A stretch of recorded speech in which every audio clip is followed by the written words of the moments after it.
नमस्कार दोस्तों, स्वागत है आप सभी का आपके अपने YouTube चैनल एग्जाम एक्सपर्ट में। दोस्तों आज की वीडियो में हम लोग मैथ पेडागोजी के अंतर्गत कुछ महत्वपूर्ण प्रश्नों को देखेंगे। ठीक है दोस्तों, तो चलिए वीडियो शुरू करते हैं। दोस्तों यहाँ पे देखिए आपकी स्क्रीन पे पहला प्रश्न दिया हुआ है कि वस्तुनिष्ठ परीक्षण की सर्वाधिक महत्वपूर्ण विशेषता। ठीक है दोस्तों, तो यहाँ पे दोस्तों दिया हुआ है कि वस्तुनिष्ठ परीक्षण की सर्वाधिक महत्वपूर्ण विशेषता क्या है ना।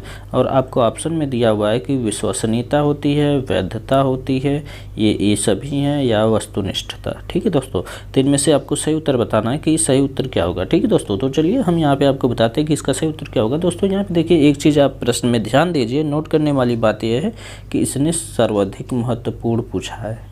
क्या पूछा है? सर्वाधिक महत्वपूर्ण। और सर्वाधिक महत्वपूर्ण क्या होती है दोस्त? विश्वसनीयता होती है। ठीक है दोस्तों, क्या होती है? विश्वसनीयता होती है। क्योंकि दोस्त जो है कि वस्तुनिष्ठ परीक्षण का जो सबसे महत्वपूर्ण विशेषता है, ये तीनों होती हैं, जिनमें विश्वसनीयता, वैधता और वस्तुनिष्ठता है ना, तीनों आती है। जबकि जिनमें से सबसे महत्वपूर्ण जो विशेषता होती है दोस्त, वो विश्वसनीयता होती है। ठीक है दोस्तों, तो चलिए बढ़ते हैं अगले प्रश्न की तरफ। और अगला प्रश्न यहाँ पे आपको देखिए आपकी स्क्रीन पे दिखाई दे रहा होगा कि यहाँ पे अगला प्रश्न दिया हुआ है कि सर्वाधिक प्रभावशाली शिक्षण सामग्री है। ठीक है, सबसे प्रभावशाली शिक्षण सामग्री क्या होती है? तो यहाँ पे देखिए आपको ऑप्शन दिया हुआ है कि अप्रक्षेपित, ठीक है, और बी में दिया हुआ है कि प्रत्यक्ष अनुभव, और तीसरा दिया है कि प्रक्षेपित, ठीक है, और चौथा दिया हुआ है इनमें से कोई नहीं। ठीक है दोस्तों, तो आपको इसका सही उत्तर बताना है कि क्या होगा। ठीक है दोस्तों, आप फिर से देखिए सर्वाधिक प्रभावशाली शिक्षण सामग्री। ठीक है, तो दोस्त इसका सही उत्तर होगा ऑप्शन नंबर बी, क्या? प्रत्यक्ष अनुभव। ठीक है दोस्तों, देखिए सर्वाधिक प्रभावशाली शिक्षण सामग्री जो है वो प्रत्यक्ष अनुभव है। क्योंकि प्रत्यक्ष अनुभव का जो जीवन है, ठीक है, प्रत्यक्ष अनुभव का जीवन पर, ठीक है, बहुत गहरा प्रभाव पड़ता है, जो कि जीवन प्रत्यक्ष जो है कि अमिट रहता है, मतलब कि मिटता नहीं है। दोस्त अगर हम किसी भी चीज़ों को देखिए, आप कहीं भी जाते हैं, अगर जिन चीज़ों को आप प्रत्यक्ष रूप से देखते हैं, ठीक है, प्रत्यक्ष अनुभव करते हैं, उसे आप सामने से देखते हैं, तो आप उन्हें कभी भूलते नहीं हैं। अब किसी के द्वारा बताई गई चीज़ों को आप बहुत जल्दी भूल जाते हैं, मगर अगर जब उन चीज़ों को आप खुद देखेंगे, जैसे कहते हैं ना, ये जो सीटेट है वो कहता भी है कि बच्चों को जो है कि करके सीखने पे बल देना चाहिए, मतलब कि प्रत्यक्ष रूप से चीज़ों को, है ना। तो वही है कि सर्वाधिक प्रभावशाली जो शिक्षण सामग्री है वो प्रत्यक्ष अनुभव है। ठीक है दोस्तों, तो चलिए आगे बढ़ते हैं। और अगला प्रश्न है यहाँ पे, मूल्यांकन का निकटतम संबंध होता है। ठीक है, मूल्यांकन का निकटतम संबंध क्या होता है दोस्त? ठीक है, मूल्यांकन का निकटतम संबंध होता है, यहाँ पे पहला दिया है कि विषय वस्तु से, और दूसरा दिया हुआ है कि मूल्यांकन की प्रविधियों से, तीसरा दिया हुआ है ना, उद्देश्यों से, और चौथा ऑप्शन दिया हुआ है कि सीखने को क्रियाओं से। ठीक है, सीखने को क्रियाओं से। तो दोस्त इसका जो सही उत्तर होगा ऑप्शन नंबर सी होगा, उद्देश्यों से। क्या होगा दोस्त? यहाँ पे ऑप्शन नंबर सी होगा, उद्देश्यों पे। मूल्यांकन का जो निकटतम संबंध होता है दोस्त, वो उद्देश्यों से होता है ना। क्योंकि दोस्त मूल्यांकन का जो निकटतम है ना, मूल्यांकन से हम क्या करते हैं? मूल्यांकन से हम इस बात का पता चलता है कि जिस उद्देश्य को प्राप्त करने या पूरा करना हम चाह रहे थे, वह उद्देश्य कहाँ तक पूरा या प्राप्त हुआ है, इसमें कौन कौन सी कठिनाइयाँ आई हैं, ठीक है, और इनका जो है कि समाधान कैसे कर सकते हैं दोस्त। इसलिए जो है कि मूल्यांकन का जो निकटतम संबंध होता है वो उद्देश्यों से होता है ना। क्योंकि उद्देश्यों की प्राप्ति करना ही, मतलब उद्देश्यों की प्राप्ति होना ही मूल्यांकन कहलाता है। ठीक है दोस्तों, तो चलिए हम यहाँ पे बढ़ते हैं अगले प्रश्न की तरफ। अगला प्रश्न यहाँ पे देखिए आपकी स्क्रीन पे चौथा प्रश्न जो है ना, चौथा प्रश्न दिया हुआ है दोस्त कि मनुष्य के जीवन की गतिविधियों में गणित सर्वाधिक उपयोग होता है। ठीक है, मनुष्य की जीवन की गतिविधियों में गणित का सर्वाधिक उपयोग होता है दोस्त, है ना। और जो है यहाँ पे ऑप्शन दिया हुआ है कि सांस्कृतिक, यहाँ दिया है मनोवैज्ञानिक, तीसरा है सामाजिक, और चौथा दिया हुआ है आर्थिक। ठीक है, तो इसका सही उत्तर होगा दोस्त ऑप्शन नंबर डी। क्या कर रहा है ये? हाँ, तो दोस्त इसका जो सही उत्तर होगा वो ऑप्शन नंबर डी होगा, आर्थिक, है ना। क्यों होगा दोस्त? देखिए, क्योंकि गणित तर्क का विषय है, वह गणनाओं का विज्ञान है। ठीक है, अब जैसे मतलब गणित क्या है? तर्क का विषय है दोस्त, है ना। अब पूछ लेगा अगर सीटेट की गणित किसे कहते हैं ना, तो आप उसका सही उत्तर होता है कि मतलब तर्की मतलब है ना, तर्क करना है, तर्क पूर्ण गणना ही मतलब गणित कहलाता है। ठीक है दोस्त, मतलब तार्किक चिंतन ही गणित है। ठीक है दोस्त, तो यहाँ पे देखिए क्या है कि गणित तर्क का विषय है, वह गणनाओं का विज्ञान है ना। तो गणनाओं का उपयोग जो होता है दोस्त आर्थिक गतिविधियों में होता है, अतः मनुष्य के जीवन की आर्थिक गतिविधियों में गणित का सर्वाधिक उपयोग होता है दोस्त। इसलिए जो है कि इसका जो ऑप्शन नंबर होगा वो ऑप्शन नंबर डी। ठीक है, तो चलिए पढ़ते हैं अगले प्रश्न की तरफ। दोस्त यहाँ पे अगला प्रश्न है,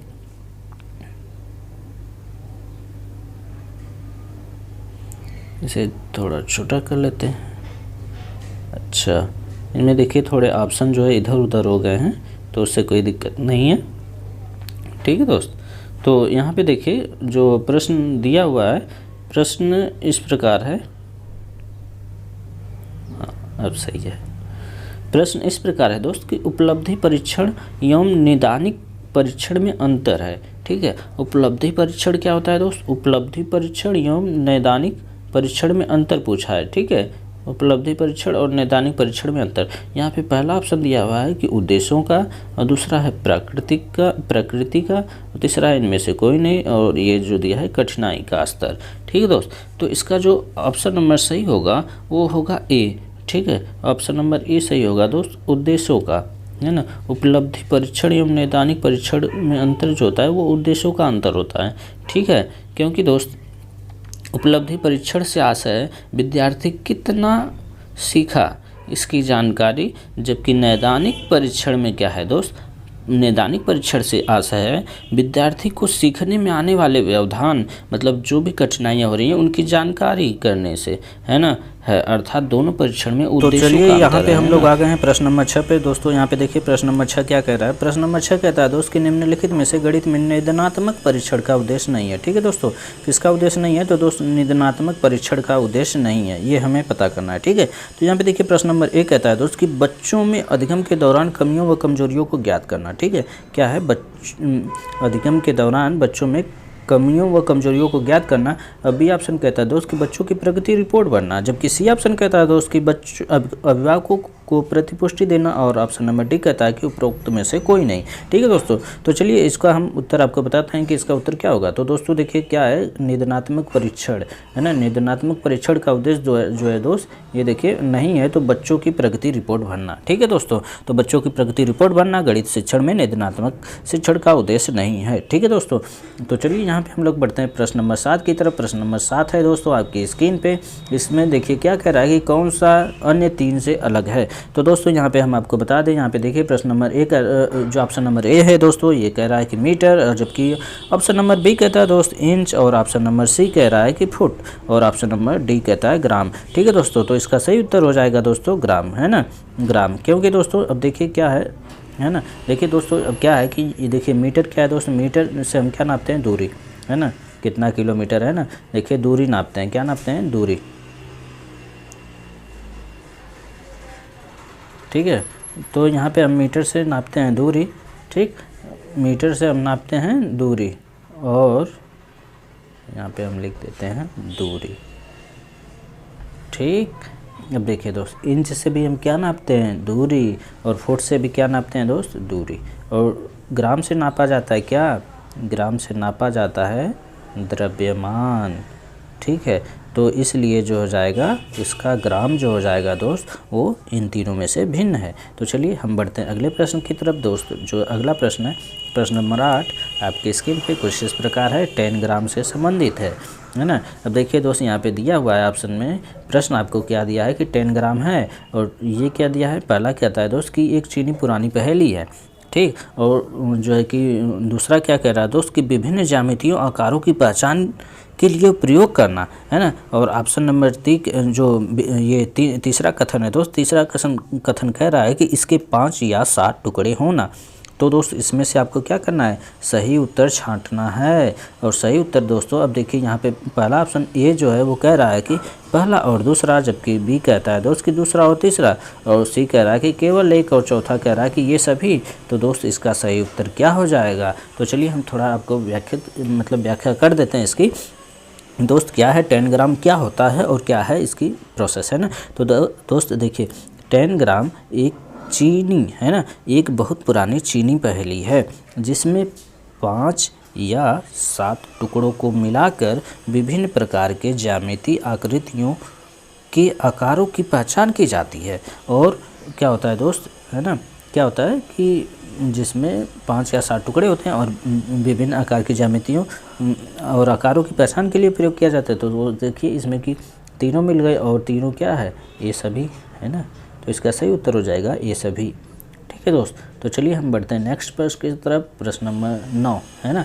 प्रश्न नंबर आपकी स्क्रीन पे 9, और इसमें दोस्त क्या कहा जा रहा है कि किस आयु वर्ग के बच्चों के लिए शिक्षा का अधिकार कानून एक मौलिक अधिकार है। तो दोस्त याद कीजिए, क्या शिक्षा का अधिकार कानून वो क्या है, 2009 में जो पारित हुआ था, है ना, वो कहता है दोस्त क्या कि 6 से 14 वर्ष के बच्चों के लिए निःशुल्क एवं अनिवार्य शिक्षा। तो दोस्त यहाँ पे देखिए ऑप्शन नंबर सी हो जाएगा, 6 से 14 वर्षों के लिए। यहाँ पे ऑप्शन तो आप देख ही सकते हैं कि ये कह रहा है कि, है ना, ये कह रहा है कि 5 से 15 वर्ष, तो ये गलत है ना। 6 से 12 वर्ष, ये भी गलत भैया, हो जाएगा 6 से 14 वर्ष। ठीक है, किसके अनुसार, RTE 2009 के अनुसार। ठीक है, तो अब देखिए हम यहाँ पे चलते हैं प्रश्न नंबर 10 की तरफ। प्रश्न नंबर 10 जो आपकी स्क्रीन पे है दोस्त, यहाँ पे कहता है कि कक्षा में एक अध्यापक द्वारा विद्यार्थियों के साथ अच्छा संबंध विकसित करने के लिए उसे चाहिए, है ना, क्या चाहिए, है ना, ये आपको बताना है। तो दोस्तों यहाँ पे देखिए ये कहता है कि सभी के साथ मित्रतापूर्ण व्यवहार करें, बी कहता है कि अच्छे से बात करें, सी कह रहा है बच्चों से प्यार करें, जबकि ऑप्शन नंबर डी कहता है भैया व्यक्तिगत ध्यान दें, है ना। तो आपको बताना है कि क्या करना चाहिए। ठीक है, तो दोस्त इसका सही उत्तर हो जाएगा ऑप्शन नंबर डी। क्या इसका सही उत्तर होगा दोस्त ऑप्शन नंबर डी।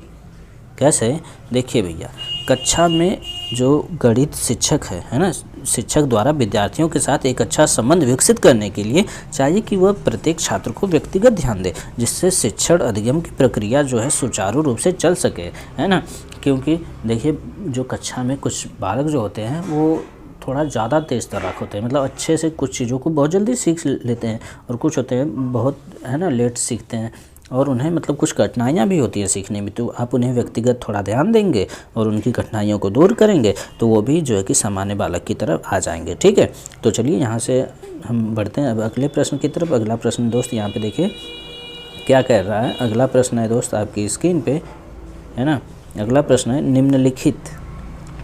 निम्नलिखित में से प्राइमरी कक्षाओं में रेखागणित अध्ययन कौन सा भाग पढ़ा जाता है। रेखागणित का जो है कौन सा भाग पढ़ाया जाता है, किस में, प्राइमरी कक्षा में। ठीक है दोस्त, तो इसके ऑप्शन है, ऑप्शन यहाँ नीचे हैं, आपको दिखाई देंगे हैं। तो चलिए यहाँ पे ऑप्शन हम आपको लगा दिए हैं। ऑप्शन क्या कहता है दोस्त, पहला ऑप्शन कहता है कि औपचारिक रेखागणित, और बी ऑप्शन कह रहा है कि अनौपचारिक रेखागणित, और जबकि दोस्त ऑप्शन सी कहता है कि ए और बी दोनों, मतलब कि ए और बी दोनों, मतलब कि प्राइमरी कक्षा में रेखागणित के अध्ययन का जो भाग है ना, वो औपचारिक रेखागणित और अनौपचारिक रेखागणित दोनों पढ़ा जाता है, और जबकि डी कहता है भैया इनमें से कोई नहीं पढ़ा जाता। तो दोस्त इसका सही उत्तर हो जाएगा ऑप्शन नंबर बी, अनौपचारिक रेखागणित। हाँ भैया, प्राइमरी की कक्षाओं में रेखागणित में अनौपचारिक रेखागणित ही पढ़ाई जाती है। ठीक है, तो चलिए अब हम लोग बढ़ते हैं प्रश्न नंबर 12 की तरफ। और प्रश्न नंबर 12 यहाँ पे आपकी स्क्रीन पे है ना। प्रश्न नंबर 12 कहता है दोस्त कि अनुपस्थिति रोकी जा सकती है ना। आपको बताना है कि अनुपस्थिति कैसे रोकी जा सकती है। तो यहाँ पे देखिए पहला ऑप्शन कह रहा है भैया शिक्षा के द्वारा, बी कहता है छात्रों को दंडित करके, सी कहता है मिठाई देकर, और जो है कि डी ऑप्शन कहता है अभिभावकों माता पिता के संपर्क करके, है ना, अभिभावक के जो है माता पिता हैं उनसे संपर्क करके। तो देखिए अब क्या है, इसका सही उत्तर आपको बताना है क्या होगा, है ना। तो इसका दोस्त सही उत्तर हो जाएगा ऑप्शन नंबर डी, अभिभावकों के माता पिता से संपर्क करके। जी हाँ, क्योंकि विद्यालय में छात्रों की अनुपस्थिति की जो समस्या है ना, क्या समस्या है कि बालक जो है कि विद्यालय में नहीं आ पा रहे हैं, बालक को समस्या है या उनके अभिभावक को समस्या है। इन समस्याओं को दूर करने का एक उपयुक्त उपाय है कि हम उनके अभिभावक से मिलें, है ना। अभिभावक मतलब जैसे उनके माता पिता जो भी होंगे उनसे संपर्क किया जाए, उनको व उनके बच्चों को दोनों को जो भी कठिनाइयाँ हो रही हैं उन्हें समझाया जाए और उन्हें शिक्षा की उपयोगिता को समझाया जाए, जिससे कि वह विद्यालय में अपने बच्चों को भेज सकें और बच्चे बड़े ही आसानी से शिक्षा ग्रहण कर सकें। ठीक है दोस्तों, तो चलिए बढ़ते हैं प्रश्न नंबर 13 की तरफ। और प्रश्न नंबर 13 है आपकी स्क्रीन पे, जो कहता है कि आपकी समझ से, है ना, आपकी समझ से भैया क्या कौन सा कौशल अति आवश्यक होता है, किसके लिए भैया, बच्चों को ज्ञान की खोज के लिए प्रोत्साहित करना, है ना, बच्चों को ज्ञान की खोज के लिए प्रोत्साहित करना। और बी कहता है भैया कि बच्चों के लिए सूचना रखना। सी कह रहा है कि बच्चों के विषय वस्तु का स्मरण कराने की योग्यता। और डी ऑप्शन कहता है कि बच्चों को परीक्षा में अच्छे प्रदर्शन के योग्य बनाना। तो आपको बताना है कि जो है कि इसका सही उत्तर क्या होगा, है ना। तो दोस्त इसका सही उत्तर हो जाएगा ऑप्शन नंबर ए, क्या, बच्चों को ज्ञान की खोज के लिए प्रोत्साहित करना। जी हाँ दोस्तों, एक अध्यापक के लिए सबसे महत्वपूर्ण कौशल है कि वह बच्चों को ज्ञान की खोज के लिए प्रोत्साहित करे, जिससे अन्य ज्ञान मतलब जिससे नए ज्ञान के युग की शुरुआत हो। ठीक है दोस्तों, तो चलिए इसका जो है ऑप्शन नंबर ए सही होता है। अब हम बढ़ते हैं प्रश्न नंबर 14 की तरफ। प्रश्न नंबर 14 कह रहा है दोस्त कि विकासशील मूल्यों में सफलता का मुख्यतः निर्भर है या निर्भर करती है। क्या विकासशील मूल्यों में सफलता मुख्यतः निर्भर करती है, किस पे भैया, सरकार पे या समाज पे या परिवार पे या शिक्षक पे। तो दोस्त इसका जो उत्तर है वो तो आप बड़े ही आसानी से बता देंगे कि इसका सही उत्तर हो जाएगा, है ना, इसका सही उत्तर हो जाएगा ऑप्शन नंबर डी, शिक्षक पर। ठीक है दोस्त, तो चलिए अब हम लोग बढ़ते हैं यहाँ से अगले प्रश्न की तरफ। प्रश्न नंबर 15, है ना, प्रश्न नंबर 15 आपकी स्क्रीन पे।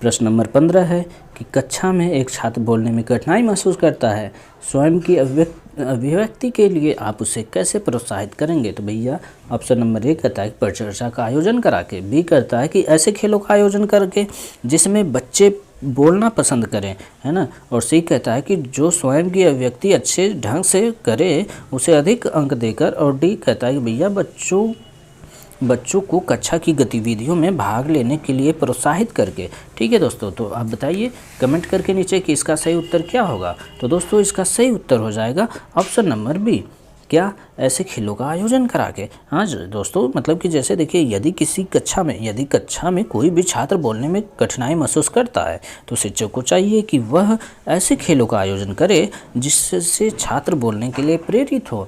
और क्योंकि दोस्तों वो प्रेरित होगा तो बोलेगा, और बोलेगा तो उसकी धीरे धीरे जो भी कठिनाइयाँ हैं वो दूर होंगी और उसकी हेजिटेशन ख़त्म होगी और वह बड़े ही खुले ही विचारों से बोलने के लिए समर्थ हो जाएगा। ठीक है दोस्तों, तो चलिए आज की प्रश्न की श्रृंखला यहीं पे ख़त्म होती है। तो दोस्तों उम्मीद करते हैं आपको वीडियो पसंद आई होगी। दोस्तों अगर वीडियो पसंद आई तो इसे लाइक कीजिए, अपने दोस्तों के साथ शेयर कीजिए। कोई सुझाव हो या कुछ बातें अगर आपको समझ में नहीं आई होंगी या कुछ आप पूछना चाहते हैं तो नीचे कमेंट बॉक्स में आप पूछ सकते हैं, है ना, नीचे कमेंट कीजिए।